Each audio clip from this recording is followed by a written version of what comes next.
Hello guys, Julia here. Finally, I have some time to play with some challenges or to participate in some challenges. So I'm breaking out a new stamp set, The Penguins on Parade, by my favorite things, and I've also got the dies because because of my hands I can't really fuzzy cut so well.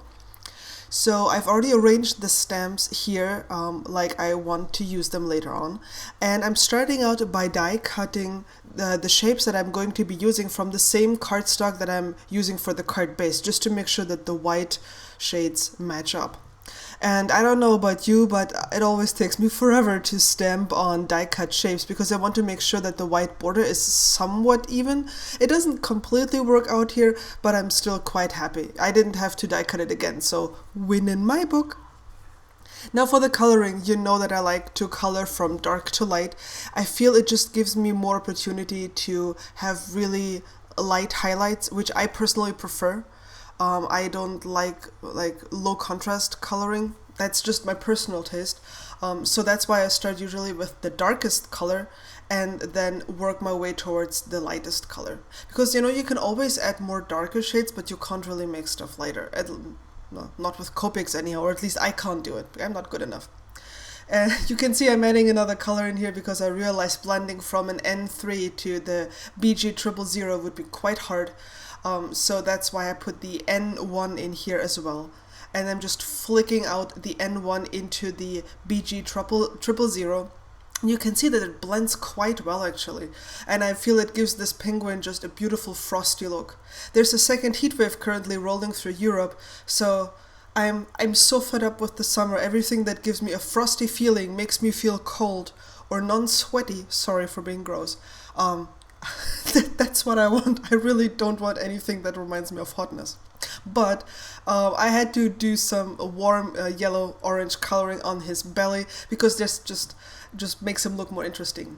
So this is currently my most favorite color combination for wood.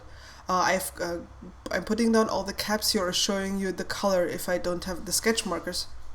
Once again, coming on from the darkest to the lightest, but I feel that using a very dark color like the E79 and then going forward even into orange colors because I'm using YR27 and then I'm using another YR color, just gives the wood a really warm and natural look, like you have a really good highlight off to the side. And I was only able to figure out this color because of the hex chart by Sandy Alnock. That's my reference. I'm not using anything else for reference anymore when I'm trying to pick out colors because she just has the most natural and easy to understand Copic color chart of all times. If I remember, I'll have a link in the video description below or on my blog. And I think the color chart costs like $2, maybe $5 or something. But if you're investing into Copics, this is an investment. It's not even an investment. That's really something you just have to buy because that will also help you to decide which other Copics you want to buy in the future. And when you want to use your Copics, it's going to help you to decide which colors go together, even colors that are not in the same color family, as I did with the wood colors. I would have never considered those otherwise. Here for the palm trees, I'm going from YG06 to YG, I think it's 00, maybe it's 000, you saw that. Just to have some really nice highlight here, and just go over the entire area if you want to blend again. Here's another unusual one. It's an RV color that I started out with, but then I'm using R89 to create my darker shades. That's just, sometimes you just have to, think outside the box, and the color chart really helps. I've had a circular mask left over from another card project, and I'm using the stress inks here. I think that's squeezed lemonade and tumbled glass, so very light colors. And I'm just blending them together here to create a background for my tropical scene. And I didn't want to go with like orange and yellow because I was feeling so hot in my craft room that's underneath the roof that I wanted something cool in there, like the blue. You can see I'm really traumatized by the summer right now.